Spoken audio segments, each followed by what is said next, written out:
Hello students, welcome back.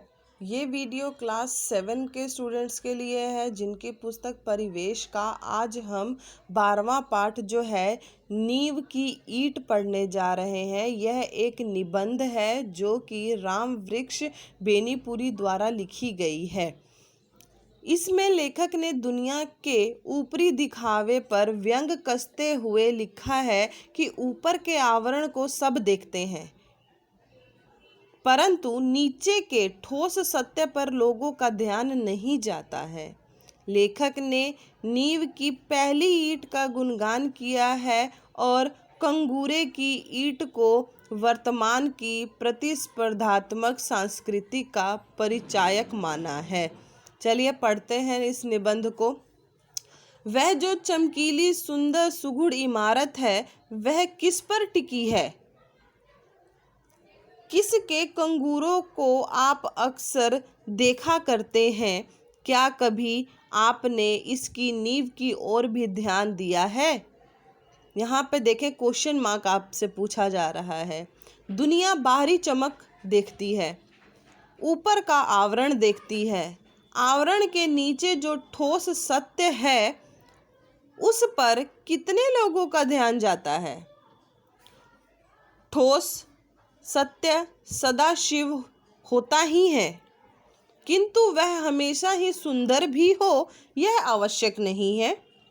सत्य कठोर होता है।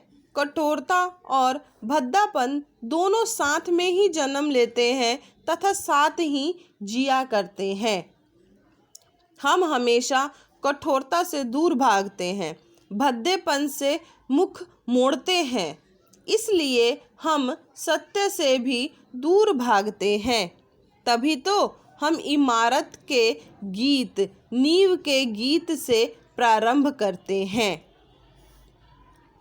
वह ईंट धन्य है जो कट छट कर कंगूरे पर चढ़ती है और बरबस लोचनों को अपनी ओर आकृष्ट करती है।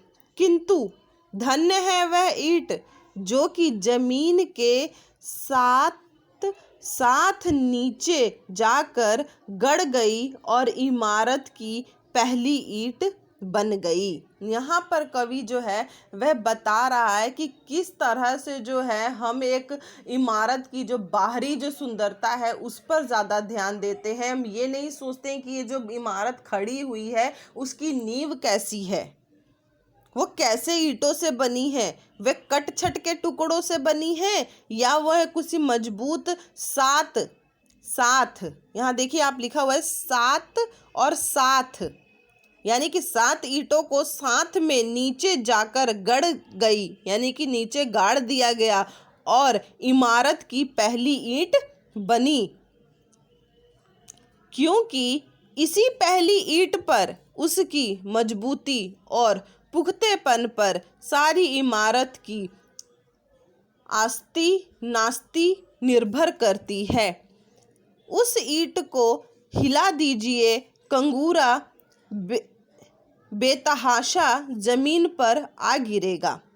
यहाँ पर कवि का कहने का मतलब है कि अगर वो जो नींव रखी है हमने ईंटों की, अगर हम उसको हिला दें तो बेतहाशा जमीन जो हमारी जो बिल्डिंग है, जो हमारी इमारत है, वह क्या है, वह जमीन पर आकर गिर जाएगी। कंगूरे के गीत गाने वाले हम, आइए अब नींव के गीत गाएं। वह ईंट जो जमीन में इसलिए गड़ गई कि दुनिया को इमारत मिले, कंगूरा मिले, वह ईंट जो सब ईंटों से ज़्यादा पक्की थी, जो सबसे ऊपर लगी होती तो कंगूरा की शोभा 100 गुनी कर देती।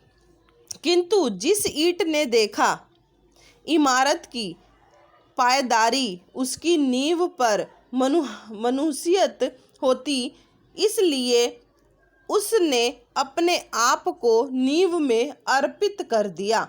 यहाँ पर अब कवि क्या कह रहा है कि अगर ईंट पक्की है तो सबसे ऊपर लगी होती तो कंगूरे की शोभा जो है वह 100 गुनी बढ़ जाती, किंतु जिस ईंट ने देखा कि इमारत की पायदारी उसकी नींव पर जो है टिकी हुई है, इसलिए उसने अपने आप को नींव में अर्पित कर दिया। क्यों? क्योंकि किसी भी इमारत को, किसी भी बिल्डिंग को खड़ा करने के लिए सबसे मजबूत क्या होनी चाहिए? नींव। अगर नींव मजबूत नहीं है तो वह इमारत जो है वह कभी भी ढह सकती है। वह ईंट जिसने अपने आप को साथ साथ जमीन के अंदर इसलिए गाड़ दिया कि इमारत जमीन के ऊपर 100 हाथ तक जा सके।